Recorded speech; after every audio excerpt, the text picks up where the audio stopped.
ABCD is a square and AEFG is a rectangle. So AB equals to 24 cm and GF is equals to 30 cm. So point E is on BC while point D is on GF. So find the length of AG, which is the breadth of the rectangle. So before we solve the question, we need to analyze and see that there is this triangle in the middle of the shape, and it sits on the square and it's also in the rectangle. When I pull the square out from the diagram and transfer the triangle onto the square, you could see that this triangle is actually half the area of the square.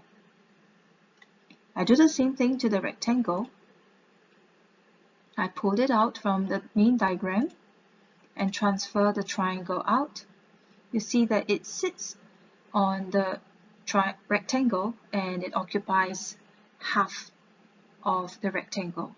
So in other words, the area of the square is equals to the area of the rectangle.